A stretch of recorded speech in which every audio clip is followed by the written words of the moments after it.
oh Rey de justicia.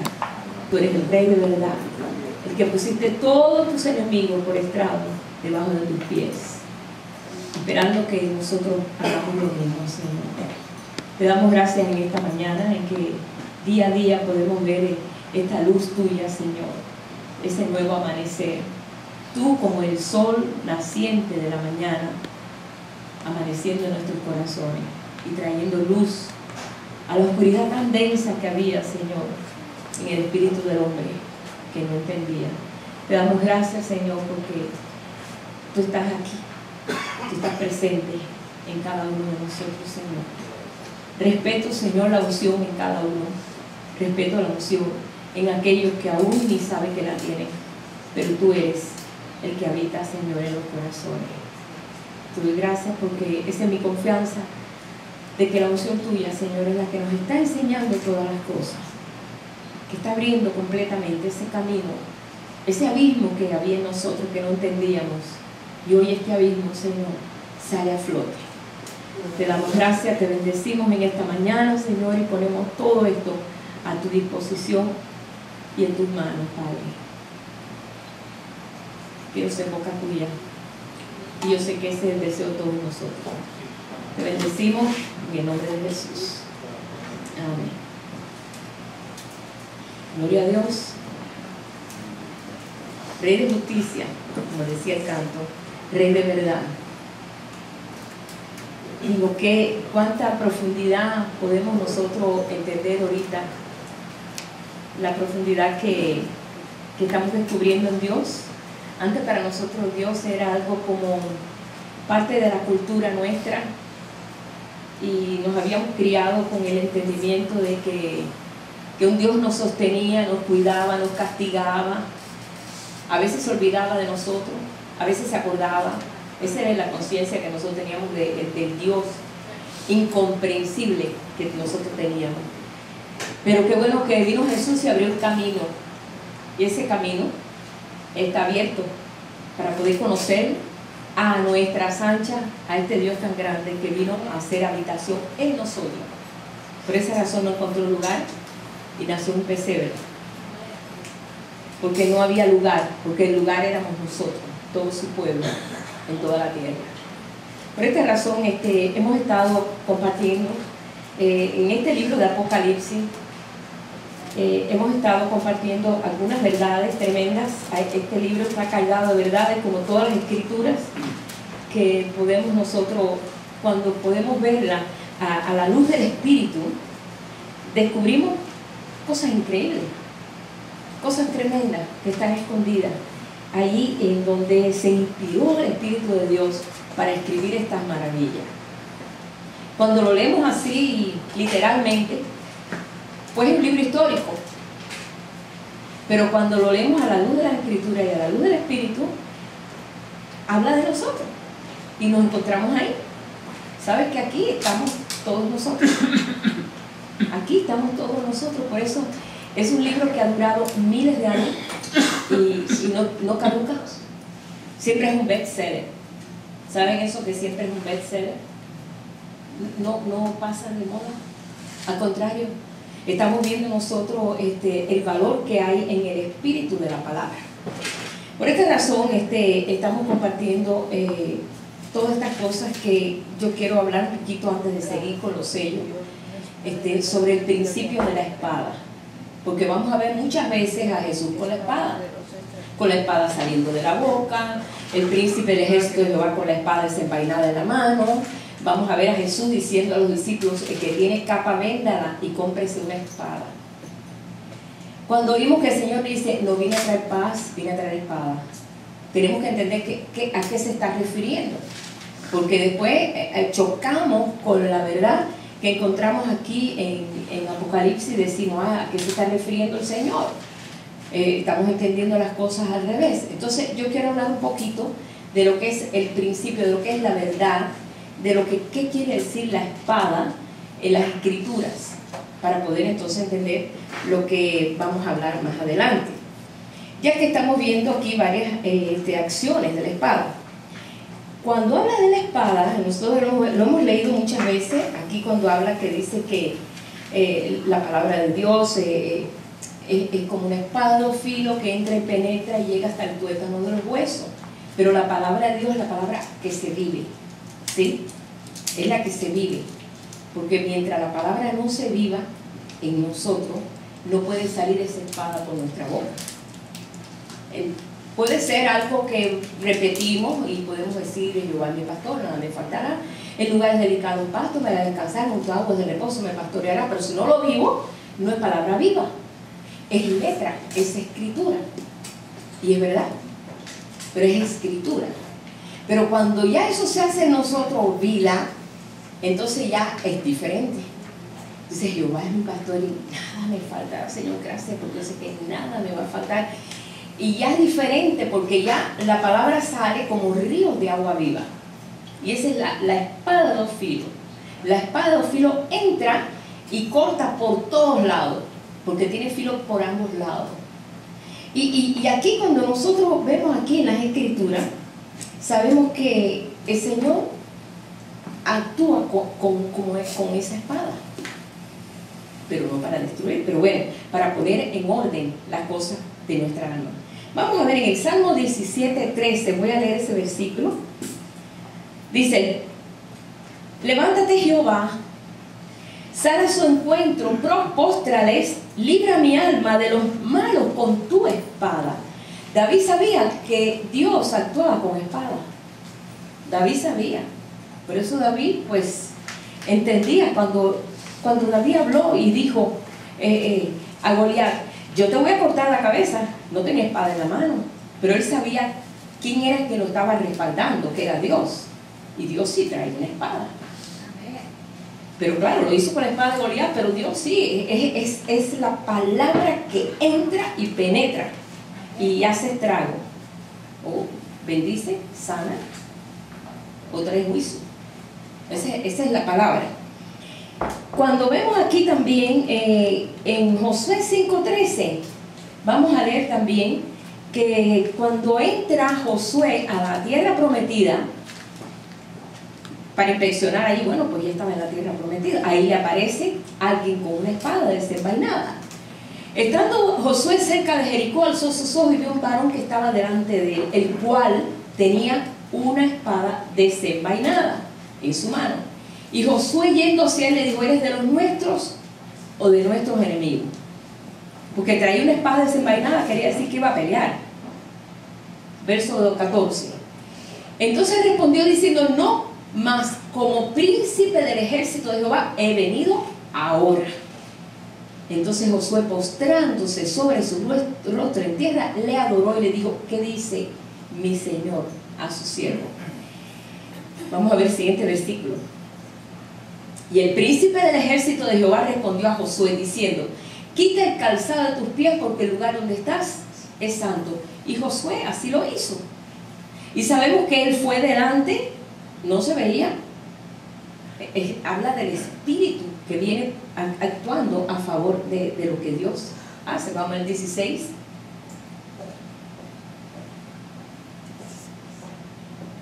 Ah, no, hasta ahí está el 15. Sí, no es 16. Está bien. Pues no, es que no, yo no abrí aquí la escritura, nada más que leí esa parte de que aparece el Señor con esa espada, y realmente está hablando del Señor, porque Él se postra delante de él. Josué era un hombre que se postraba en el tabernáculo constantemente. Cuando Moisés entraba al tabernáculo, Josué no entraba, pero él se quedaba afuera adorando. Cuando Moisés subía al monte, Josué se quedaba adorando. Era un hombre que conocía adorar a Dios. Él no se adoraba delante de cualquier ángel. Está hablando de un mensajero muy importante, y es el Señor. Y vino en esa calidad de vencer. Cuando vemos nosotros al Señor venciendo para vencer, que es el primer sello que se abre, es la capacidad que Dios nos da en Él de vencer. O sea que esa actitud nosotros tenemos que tenerla. Y ese sello no se había abierto antes, porque estamos hablando de unos sellos que la gente no ignoraba completamente, no sabía qué iba a pasar, y todos estaban sujetos a la muerte. ¿Qué va a pasar? ¿Y si nos morimos? O sea que había mucha ignorancia en muchos aspectos. Pero cuando el Señor comienza a abrir los sellos, entonces empezamos a entender los planes de Dios, cosas que antes el pueblo de Dios no entendía toda la capacidad de todos los planes de Dios. Y por esta razón tenemos que estar bien parados en ver qué representa esa espada. Y vamos a ver, hay otro versículo más, ¿ok? Vamos a ver en Lucas 22:36. Jesús ya va a ser pues apresado y tiene que preparar a sus discípulos. Vamos a ver cómo los prepara. Para el mundo es diferente la forma de prepararse. Para el mundo pues hay que armarnos, ¿no? Con armas y como pasó, verá, cuando el Y2K, que hasta gente se compraron pistolas para defender la comida. Cuando iba a entrar el año 2000, hubieron gente que hasta pistola compraron para defender su comida porque iba a haber un hambre sobre toda la tierra. Eso es para Dios. Eso no tiene ni pie ni cabeza. Vamos a ver. Ya estaba a punto de ser apresado y les dijo, bueno, pues ahora el que tiene bolsa, tómela y también la alforja. Y el que no tiene espada, venda su capa. La capa era la protección de cualquier persona en este tiempo. Porque casi toda su salida, nosotros cada venimos, montamos el carro y salimos. En aquel tiempo no. Aquel tiempo todo era la intemperie. Y ellos usaban la capa como una capa protectora, o sea que era el abrigo protector, que ellos tenían siempre que andar con eso. Se protegían de la lluvia, del frío, de todo. Dice, que tenga la capa, véndala. Dice, y compre, venda su capa y compre una espada. Vamos a ver el 37. Venda su capa y compre una, porque os digo que es necesario que se cumpla todavía en mí aquello que está escrito. Y fue contado con los inicuos, porque lo que está escrito de mí tiene cumplimiento. Hay un versículo, no sé si es el 38, donde Pedro dice, entonces ellos dijeron, Señor, aquí hay 12 espadas. Él le dijo, basta, porque no se estaba refiriendo a una arma de guerra. Y fíjense cómo era así. No, ellos no necesitaban en ningún momento tener una defensa de arma de guerra. Era la vida de Dios en ellos, que esa palabra que ellos habían estado recibiendo 3 años y medio con Jesús, de que mira y esto y todo lo que le enseñó del reino, se hiciera vida. Pero ellos no entendían el idioma de Jesús, porque Jesús mismo lo dijo, porque no conocéis mi lenguaje. Dios tiene un lenguaje especial, un lenguaje simbólico. Por eso cuando habla de espada no está hablando de un arma de guerra en sí, sino está hablando del arma del Espíritu, que es la palabra viva, que nosotros podemos vivirla. Al vivirla, cuando tú vives eso, por ejemplo, la fe, como dice, la fe es tremenda, no podemos vivir sin fe. Todo el mundo repite eso, pero ¿quién verdaderamente tiene fe? ¿Quién verdaderamente tiene una capacidad de fe que puede vencer todos los obstáculos? Aquel que verdaderamente está viviendo esa palabra y sabe que Dios respalda en esa fe. Y que eso es un don y es un fruto que Dios pone en nosotros, que se está desarrollando. Pero no por repetirlo actuamos, ni las cosas cambian. Cuando Jesús le dijo, basta, no es eso a lo que me estoy refiriendo. Cuando ellos fueron, inmediatamente después de eso, vamos a ver que ellos llegaron aquellos allí y empezaron a hacer todo el complot para poder llevarse y apresar a Jesús a través de Judas. Y sabemos lo que pasó, que cuando se apareció y apresaron a Jesús, Pedro, porque dice que Pedro tomó la espada, porque Jesús le había dicho que llevara la espada, y le cortó la oreja al hombre aquel. Y Jesús dijo, no, así no es, la espada no es para eso. Y le volvió a poner la oreja al hombre. Le sanó allí en medio de estar ahí apresado, en medio de aquella confusión, de aquel conflicto que estaba viviendo con un montón de soldados alrededor de él. Él sana la oreja de aquel hombre y le dice, no es así, esta no es la forma. El mismo Pedro había interpretado que la espada era para defender a Jesús. Pues yo también hubiera hecho lo mismo, era lógica. Como decía el hermano, no, la espada fue para cortarle la cabeza de arriba abajo. Lo que pasa es que el hombre hizo así, le cortó la oreja. Pero lo que iba era matarlo. Él iba a matarlo porque están apresando a Jesús. Y él creía que eso era parte de la acción que ellos tenían que tener. Esa no es verdaderamente la espada que el Señor está hablando aquí. en muchos aspectos, cuando Jesús ya aparece aquí en Apocalipsis, usted lo va a ver que aparece con una espada en su boca, una espada de filo saliendo de su boca. En varias ocasiones, por ejemplo en Apocalipsis 1:16, dice que de su boca sale una espada aguda de 2 filos, queriendo decir que la palabra que Él da penetra. Ahí está hablando de Jesús cuando aparece ahí en la isla de Patmos, le aparece a Juan, y Juan ve a Jesús diferente, porque no se parecía al Jesús que él conocía, al Jesús aquel destrozado en la cruz, a Jesús resucitado. De buenas a primera hora ve aún algo que lo hizo caer como muerto. Él cayó desplomado cuando vio esa figura detrás de él. Dice, tenía en su diestra 7 estrellas y de su boca salió una espada aguda de 2 filos. Y esa es la espada que verdaderamente el Señor está queriendo que nosotros podamos usar, que esa palabra que esté en nosotros, la muy poquita que sea. Yo he visto que hay personas que no conocen mucho de las escrituras, pero lo poquito que conocen las pone a funcionar. Yo he visto eso, y qué tremenda fe tienen, que yo digo, wow, quisiera tener esa fe. Han desarrollado porque lo han creído con todo su corazón, y la palabra que dan, la palabra que se cumple, porque la espada de 2 filos es la palabra que entra, penetra y cumple el propósito de Dios. Por eso el apóstol Pablo podía moverse y decir las cosas que decía. Él estuvo varios días caminando por estas calles donde él estaba llevando el mensaje, y detrás de él venía una muchacha que tenía espíritu pitónico, un espíritu de adivinación que no es de Dios. O sea que ese espíritu que adivina, no, Dios no quiere eso. Y venía detrás de él diciendo, este es un siervo del Dios vivo. Este es un siervo del Dios vivo. Imagínate tener atrás una bruja diciéndote eso, aunque sea verdad. Aunque sea verdad. Porque hay mucha gente que va a los brujeros y todo. Ay, pero me dice verdad. Pero tú quieres que alguien con palabras que no viene de Dios te diga verdad. Yo no quiero eso. Por eso Dios mandaba a destruir a los adivinos, a los brujos, a los adivinos. Dios mandó a destruirlos, porque Dios no quiere eso. Y ya estaba, el apóstol Pablo estaba harto de oír a esa mujer detrás de él, anunciándolo por todo el pueblo. Estos son los siervos del Dios vivo. Se viró y le dijo, sal del espíritu del mundo. Y el espíritu lo dejó, y aquella mujer ya no pudo adivinar más nunca. ¿Y sabe qué pasó? Porque agarraron preso a Pablo, porque ya había perdido todas las ganancias el dueño, ¿no?, de esa muchacha. Y entonces el apóstol Pablo tenía la autoridad, porque la espada era una espada afilada en su boca para dar la palabra, porque lo creía.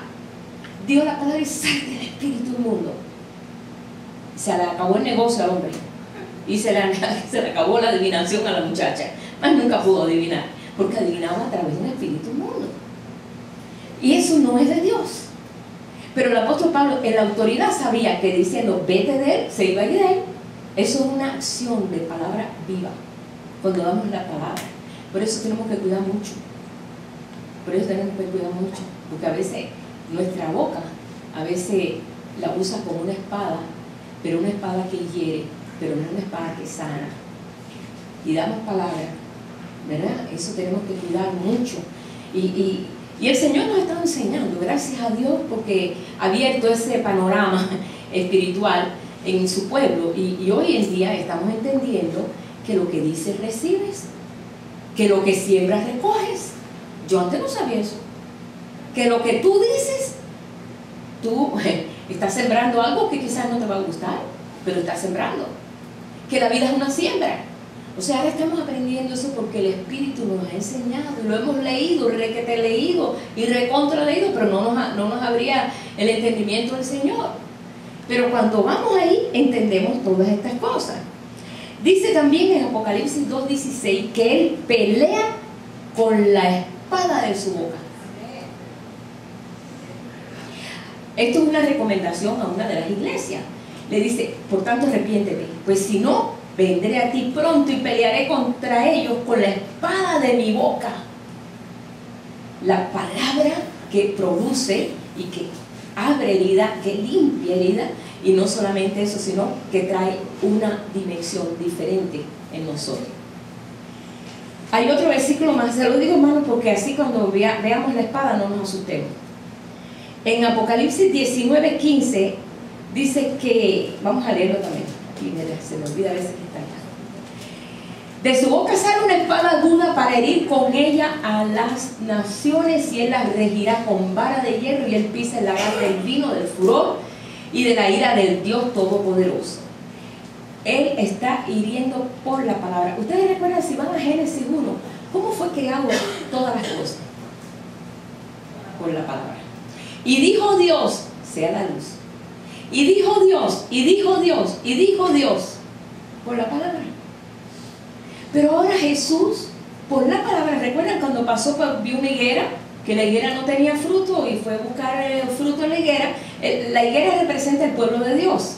Recuerden que el Señor enseñaba con cuentecitos, en forma alegórica, como si fueran niños de kindergarten. Y vio la higuera que no tenía fruto y la maldijo: nadie comerá de ti, sécate. Y siguió. Y al otro día se había secado desde la raíz. Ustedes saben que cuando se seca un árbol, no se seca así de momento y se mete días y todo ese lío. Se secó completica. ¿Y qué pasó? Cuando vinieron los discípulos, dijeron: Señor, la higuera que maldijiste se secó. Estaban sorprendidos. Ellos eran gente de campo, gente pescadores, gente de naturaleza, gente de campo que conocían todo el proceso que ocurre afuera. Y se sorprendieron. Pero es el poder de la palabra que produce eso. Y esto es lo que yo quería hablarles de, realmente el principio de lo que es la espada para nosotros, que bueno, estamos desglosando las cosas del Espíritu, lo que el Espíritu habla. Por eso cuando tú sueñes que hay una espada, no te asustes, hermano, no es que te van a cortar la cabeza. No, porque a veces, hermano, soñé con una espada, me perseguía la espada, no. Sí, yo he oído a veces, y como tenemos el concepto de espada, y entonces eso nos asusta, ¿verdad? Que eso no, yo me recuerdo, siempre me acuerdo de esto. Mi papá tenía una espada porque fue teniente del ejército, pero lo tuvo para cuando se casó, de adorno, y la tenía escondida detrás del escaparate. Y para nosotros, sus hijos, ese era el misterio de la familia. Y nosotros, cuando ellos se iban, ahí vigilamos y veíamos esa espada que estaba en un terciopelo rojo. No tenía filo, pero era una emoción ver esa espada. Ay, mira, papi tenía una espada. Y la sacamos y la volvíamos a guardar ahí para que nunca se enteraran. Para nosotros era que mi papá había sido un guerrero. Pues sí, porque un niño no entiende. Y un buen día mi mamá nos quitó el velo de los ojos y dice: esa es la espada con que nos casamos, fue un adorno, nunca lo usó papi. Ahí ya se nos fue ya el... se nos fue el sueño de ver a nuestro padre con la espada. Bueno, estas son cosas que de niños que es un impacto, porque teníamos concepto de la espada, un concepto de pelea, de matar, de sangre. Pero en el Señor, en la palabra viva, dice que la palabra de Dios es como una espada de dos filos que entra y penetra hasta partir el alma, el tuétano, llega hasta el tuétano de los huesos. Es comparada con esa espada de dos filos que encontramos, creo que está en Efesios, y no sé si lo anoté.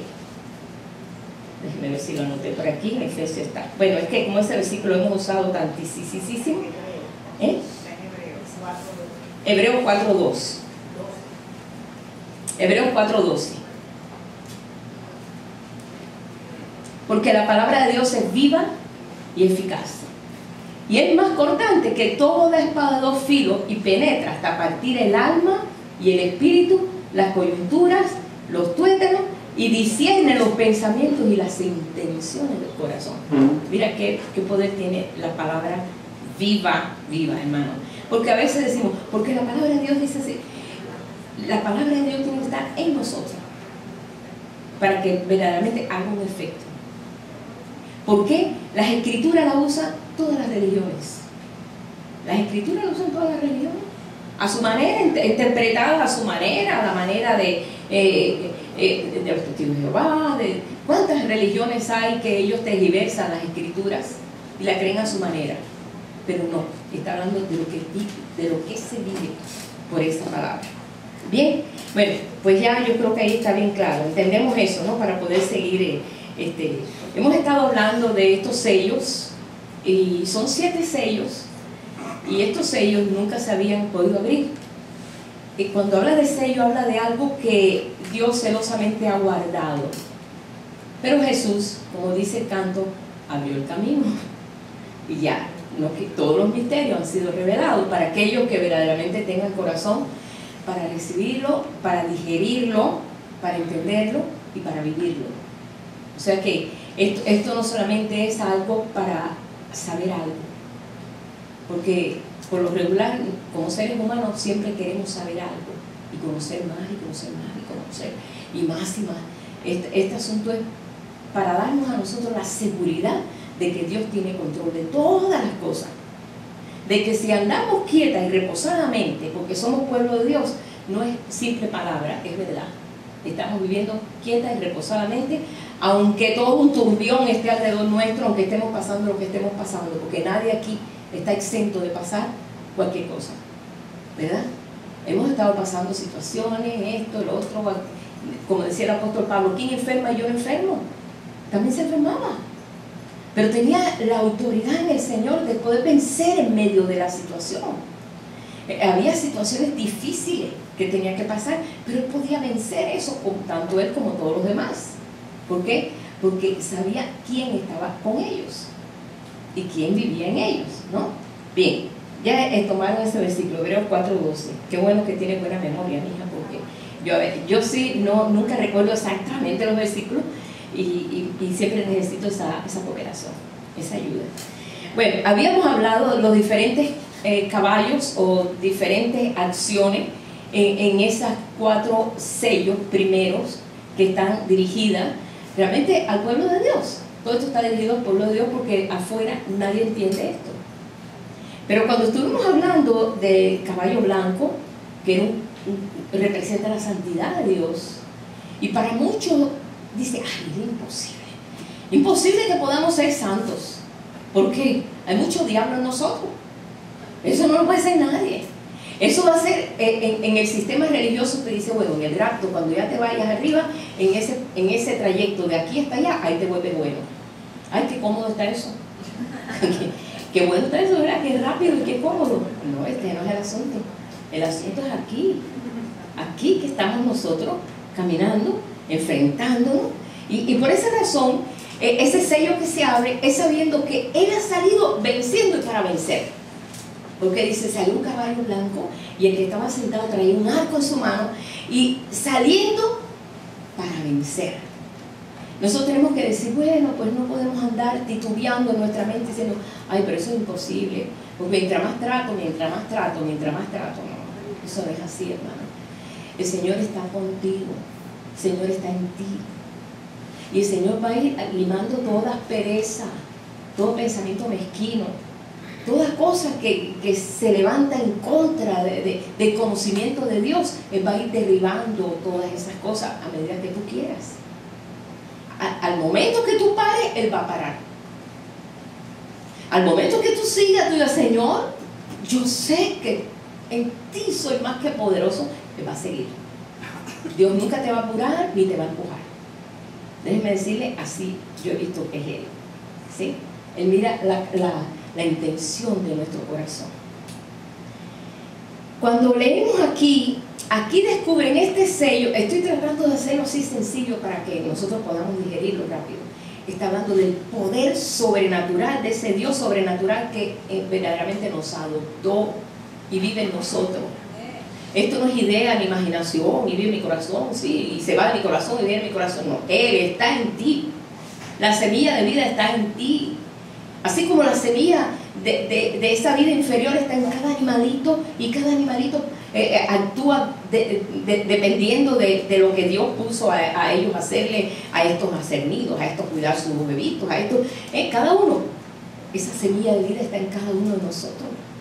Si tomamos atención a esa semilla de vida que es el Señor en nosotros, le decimos, sí, Señor, yo te creo, sigue adelante, Yo sé que tú estás haciendo la obra y que tú vences, porque tú saliste venciendo y para vencer, y te creo.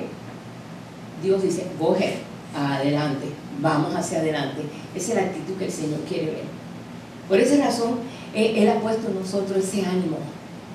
Espíritu es ánimo también, en mantener un ánimo siempre. El hombre de doblado ánimo es inconstante en sus caminos. Un día está muy alegre y un día está muy triste. Un día tiene mucha fe, otro día no tiene ninguna. Dios no puede hacer nada con gente así. Dios no puede hacer nada con gente así, que fluctúa, está fluctuando. Dice, son como las ondas del mar, que ahí está, y que si todo va bien, hay tremenda fe. Si todo va mal, ni me hables de Dios. Dios no puede hacer nada con eso. Hay dolor, porque entonces lastimamos ese principio de Dios en nosotros.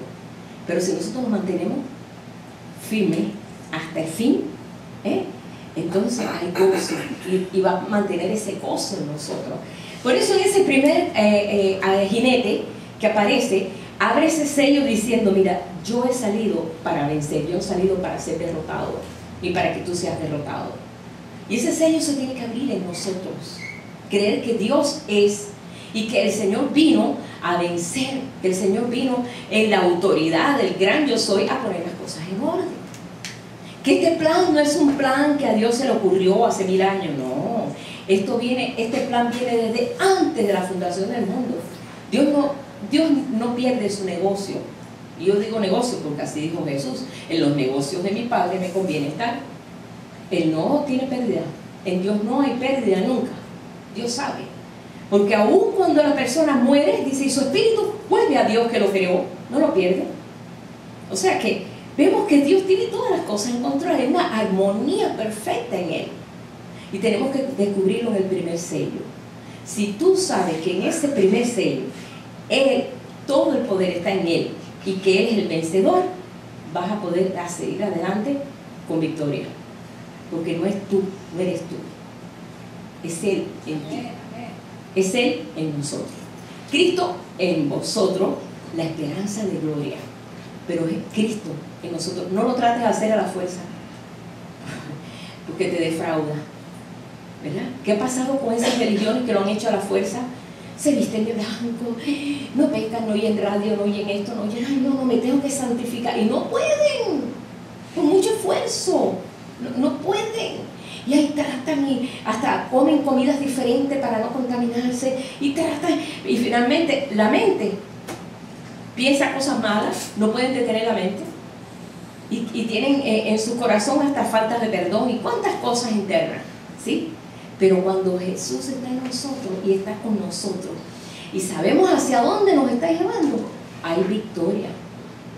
Y si hoy, bueno, ay, mira, hoy no me fue bien, ay Señor, perdóname, mire, Él es justo para levantarte y decir, yo te perdono, yo te levanto y te fortalezco. Y sé que eres carne, yo fui carne, yo soy carne. Porque dice Jesús, después que resucitó, Él dijo, un espíritu no tiene carne y hueso como ves que yo tengo. Esto a veces en la mente humana es pero Él lo dijo cuando resucitó. Recuerden que se le apareció ahí a Tomás, y se le apareció a los dos, a aquellos, y le dijo, tóquenme, miren mis manos, tóquenme. Un espíritu no tiene carne ni hueso como yo tengo. Y aquellos estaban en shock, porque siempre habían visto que es el espíritu. Pero sabemos que Él está con nosotros, y todas estas cosas tropiezan con nuestros pensamientos. Nuestros pensamientos son muy cortitos, muy chiquitos, y a veces no caben los pensamientos de Dios, porque Él dice, mis pensamientos no son vuestros pensamientos, son muy altos mis pensamientos, pero podemos alcanzar esa altura, y podemos llegar a pensar también como Él, pues somos hijos de Dios, y su Espíritu mora en nosotros, y nos anhela celosamente el Espíritu. Así que, pero tienes que creerlo, tienes que creer.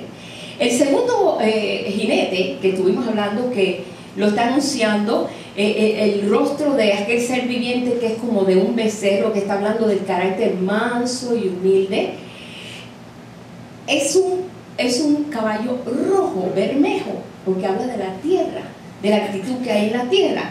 Es la victoria del Señor sobre todo lo terrenal. Ustedes saben que cuando Él hizo al hombre, pues lo hizo perfecto, Dios hizo a Adán perfecto, Dios no lo hizo imperfecto. Pero para hacerlo perfecto tenía que hacerlo de tal forma que el hombre decidiera, para que fuera como él, porque él dice que lo hizo a su imagen y semejanza. Entonces el hombre tenía que decidir, no podía ser una marioneta, no podía ser un Adán títere, un Adán, tú allí vas a hacer y vas a hacer lo que te diga y de ahí no te vas a salir. No, él dijo, tú puedes decidir y vas a decidir lo bueno, pero decidió lo malo. Entonces se perdió ese orden. Pero como en Dios no hay pérdida, ella tenía la provisión, el cordero inmolado desde antes de la fundación del mundo. Jesús ya estaba destinado para venir a ser este último Adán, ¿sí? Pero todo lo que produjo el hombre terrenal, Adán, trajo muerte. Dice, desde Adán hasta hoy ha estado la muerte, porque a través de él entró la muerte. Pero a través del último Adán, que es Jesús, entró la vida. Él vino a traer la vida, a matar la muerte. Jesús mató la muerte en él. Él acabó con la muerte en él. Y de ahí en adelante tenemos la esperanza. Y la esperanza esta no avergüenza. Y ahorita vamos a ver cómo verdaderamente esto se desarrolla. En este otro, vamos a Apocalipsis 6. Ustedes dirán, ¿cómo repite los sellos? Pero es que yo quiero que lo puedan digerir un poquito más para seguir para los otros.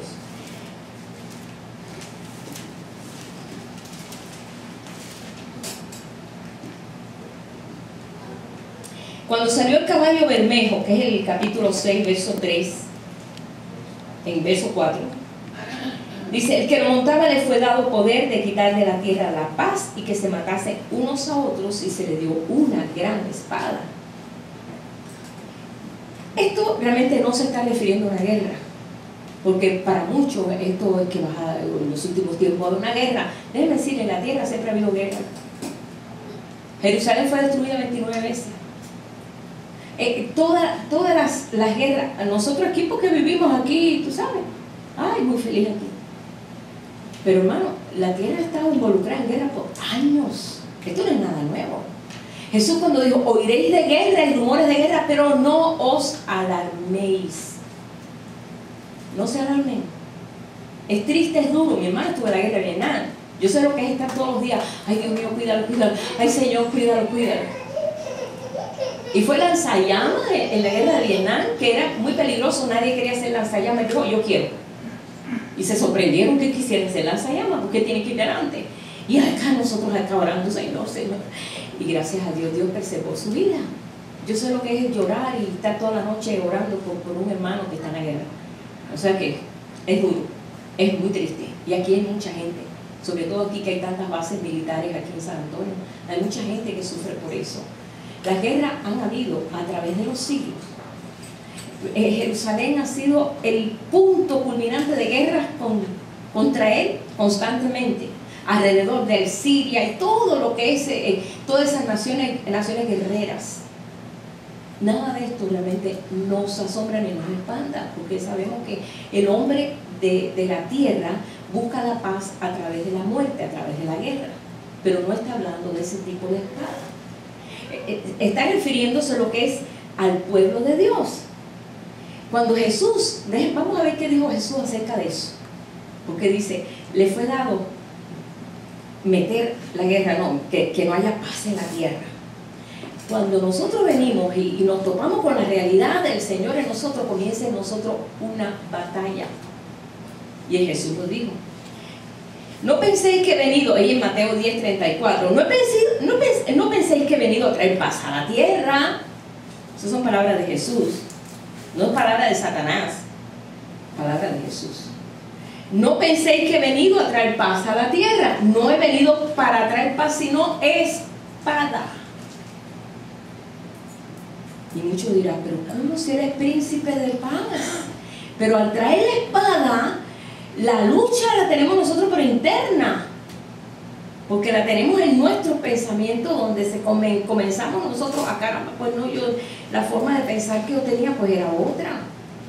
Las naciones de la tierra pensaban en formas diferentes, cada uno tenía acomodado a su Dios a su manera. Dios es así, Otros decían, no, Dios es... Cada uno tenía conforme a su pensamiento, a cómo era Dios. Pero cuando el Señor vino a meter espada, a poner, dice, y en la casa cada uno tendrá guerra con su suegra, con su madre, con su... Las luchas serán internas y los peores, dice, enemigos serán los de la familia. Está hablando de cuando el Señor viene a habitar en nosotros, si verdaderamente estamos nosotros conscientes de lo que está, eso se va a reflejar afuera. Quizás, bueno, muchos de ustedes han tenido esa lucha.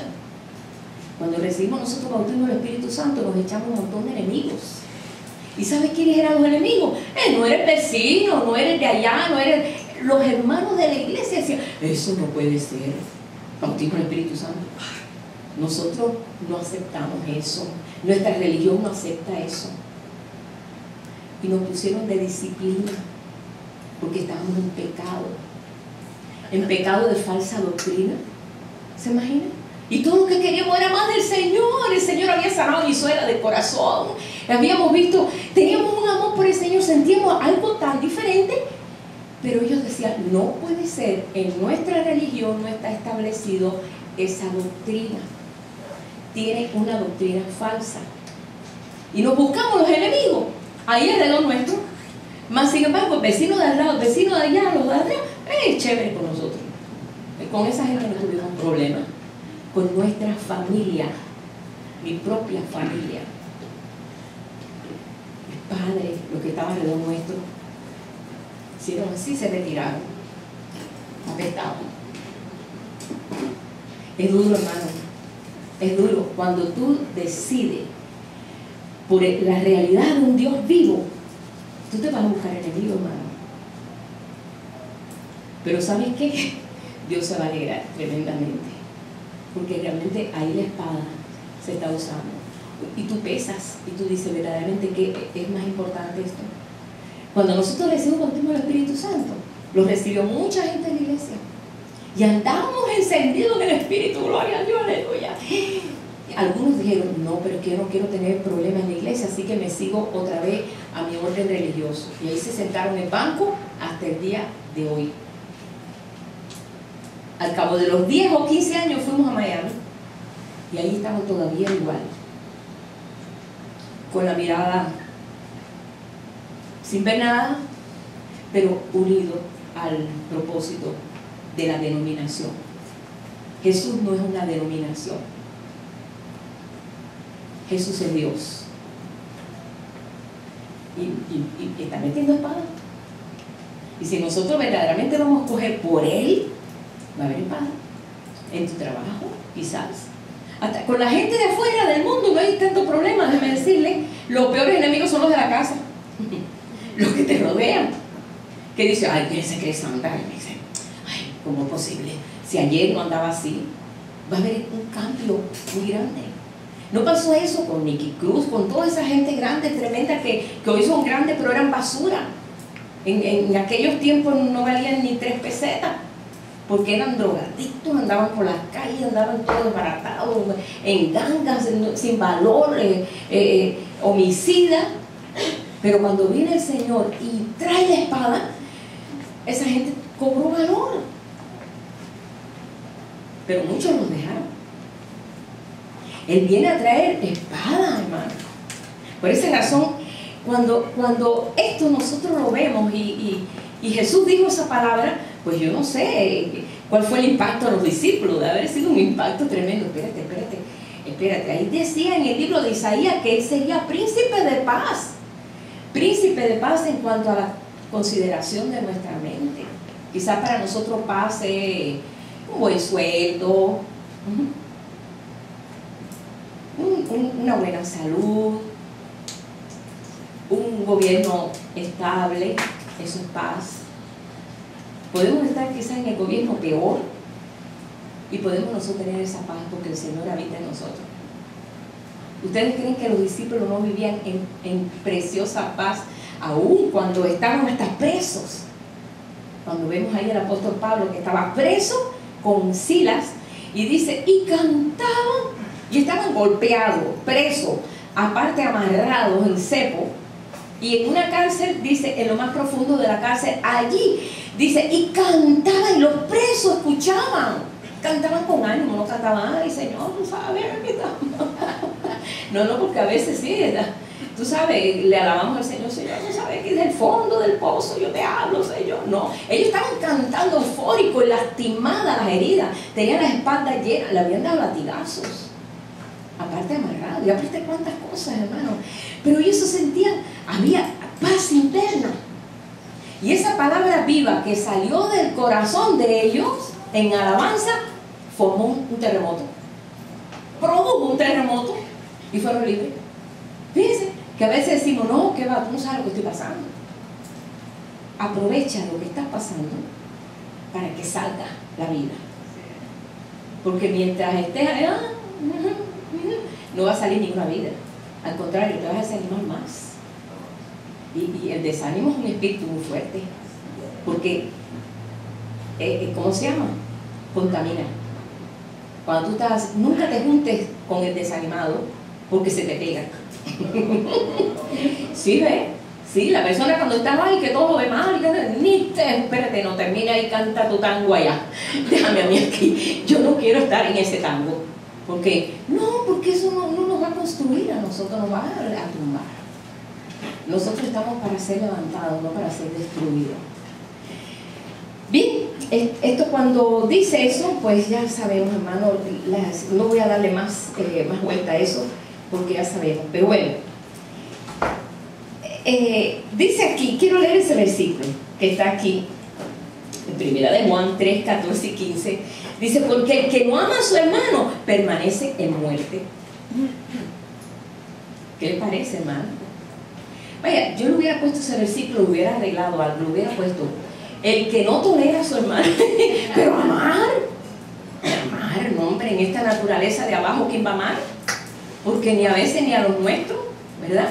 En la naturaleza de aquí abajo no es amadora, al contrario, es vengativa. Esta naturaleza del hombre viejo es vengativa. Nosotros sabemos que hemos pasado de muerte a vida, en que amamos a los hermanos.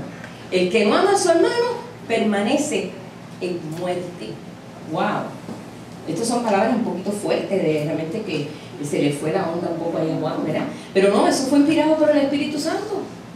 Así que vemos que verdaderamente Dios ha puesto una espada que nos lleva a ese punto, como encontramos también aquí a ver, el versículo que sigue. Todo aquel que aborrece a su hermano es homicida. ¡Ah! Y sabéis que ningún homicida tiene vida eterna permanente en él. Es asesino. ¡Wow! Hermano, estas son palabras fuertes. Y esto lo está diciendo Juan, el apóstol del amor. Juan, hermano, que verdaderamente él vivió y vive lo que él dice ahí. Muchos dirían, ay no, yo creo que aquí el Señor está un poco fuerte eso, pero esto es la Escritura, esta es la palabra, lo que nos está trayendo. Cuando vemos esto, y no lo voy a dar más vuelta ahí, ya sabemos lo que está representado. No está representado en guerras de afuera, ni peleas de afuera, ni que van a venir y te van a cortar la lengua y la cabeza, como vemos películas. ¿No han visto las películas? Unas películas horribles que ponen a veces en las iglesias tradicionales, con un viento recio, no, dice, como ladrón en la noche. Nosotros vimos esa... Ay, no, yo me indigné, hermano. Estando en el Instituto Bíblico, porque hicieron traer esa película. Yo no sabía de mucha revelación de estas cosas, pero mi espíritu en mí se enardeció, porque ahí ponían a los creyentes así, que iban en una fila ahí para una guillotina. Y yo decía, ¿y esto? Una guillotina gigante, lo habían puesto en el patio de la iglesia, porque la Biblia dice, porque vi los decapitados por causa de la palabra. Cuando los decapitados, no es eso, los decapitados son los que dejan que Cristo sea su cabeza, simplemente. Y yo decía, esto no puede ser así, eso no puede ser así.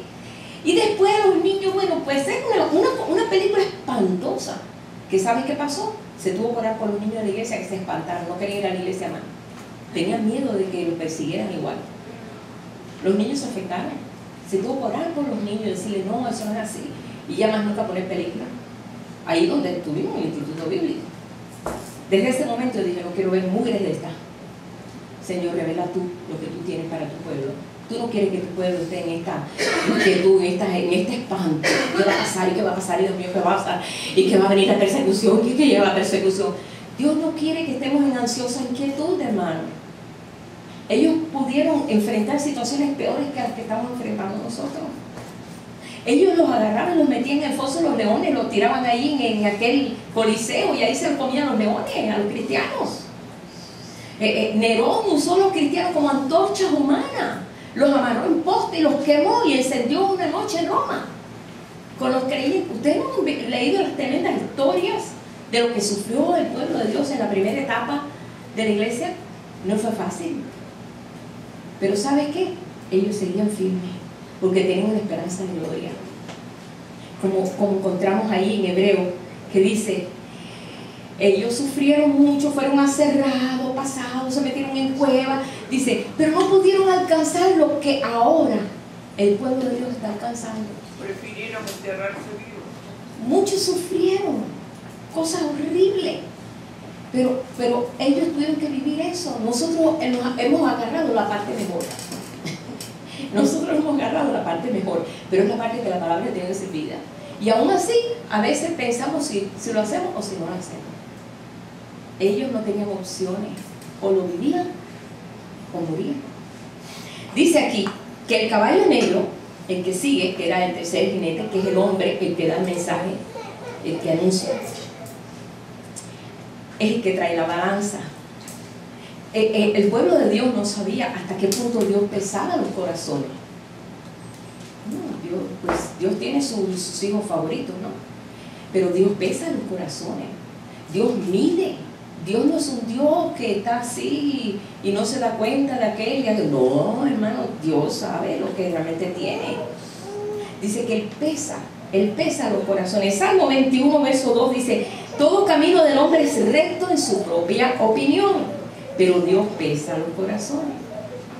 Lo que hace el hombre siempre va a decir: no, yo estoy bien, yo estoy correcto. Lo que yo hago, lo hago porque yo soy libre para hacerlo. Porque yo lo hago y no importa que sea malo, pero yo lo hago. Pero Dios te pesa los corazones. Él es el que pesa los corazones. Por eso Dios buscó a David, porque vio a David un corazón muy parecido a su corazón. Y dijo: este va a ser lo que yo quiero. Y lo escogió. Y era un niño, y lo escogió. Y pasaron años para que fuera rey, pero él lo escogió porque ese corazón no lo encontraba en ninguno, pero lo encontró en David. Por esa razón, aparece con una pesa, ¿no? Y está pesando. Y hay dos medidas. Hay trigo y hay cebada.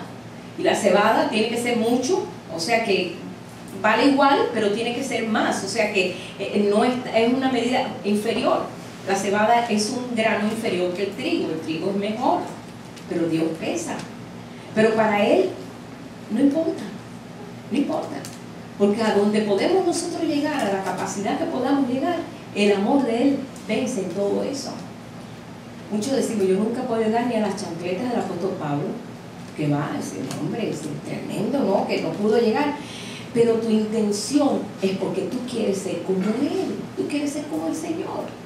Tú quieres alcanzar ese nivel.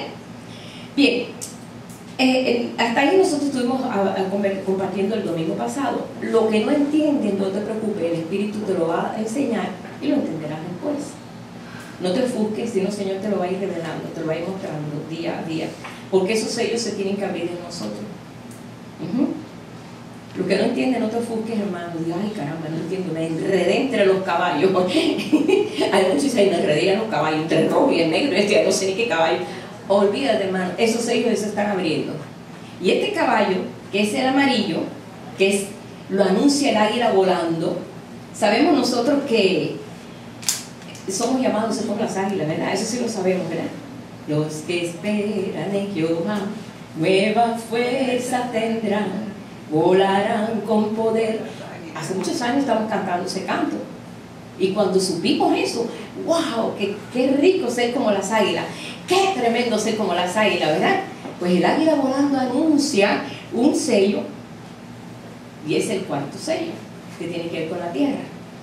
Y es un caballo amarillo.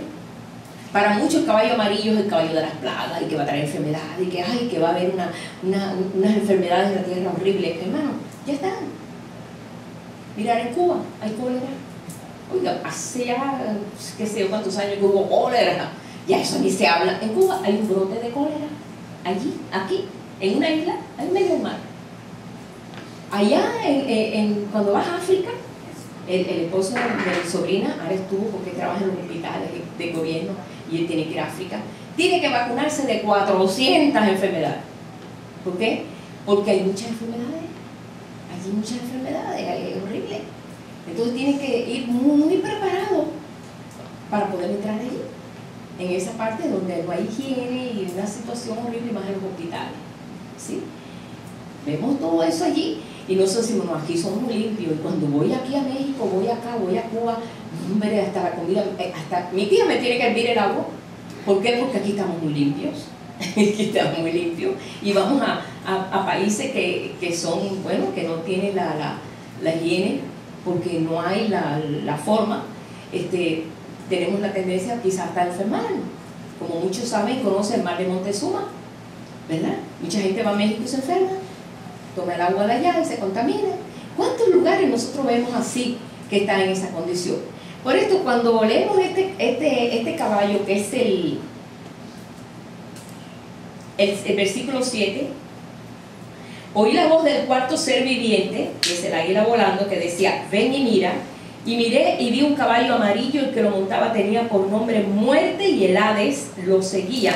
Y le fue dada potestad sobre la cuarta parte de la tierra para matar con espada, con hambre, con mortandad y con las fieras de la tierra. Yo quiero aclarar una cosa aquí. Primero, ¿quién tiene las llaves de la muerte y el Hades ahora? Jesucristo. Él arrebató las llaves de la muerte y el Hades. Porque yo oigo muchas veces que dicen, ay, fíjate que fulano se murió. El diablo no le eche más galones al diablo.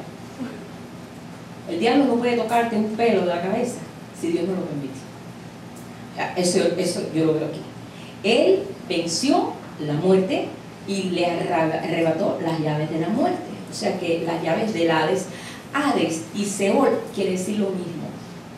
Hades y Seol, si ustedes lo ven en la escritura, quiere decir lo mismo. Lo que uno está en griego y otro está en hebreo.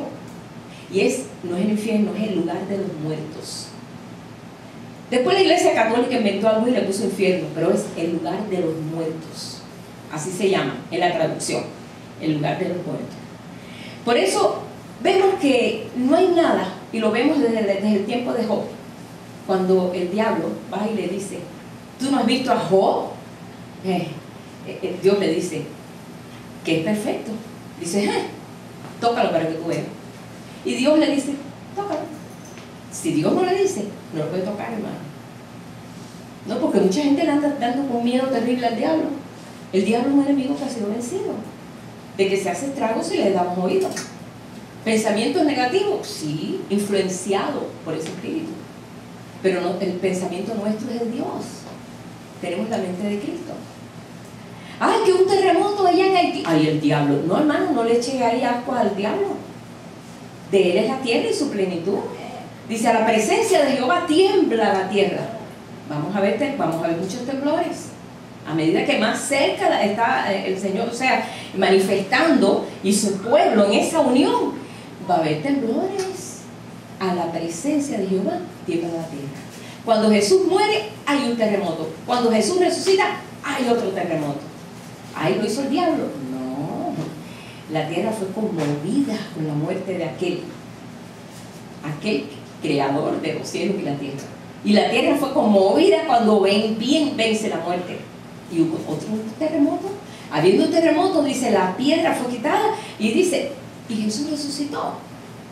O sea que vemos nosotros que todas las cosas que están ocurriendo no es porque Dios anda detrás del diablo diciendo, no lo hagas, mijito, no lo hagas, no lo hagas. Esa es la idea que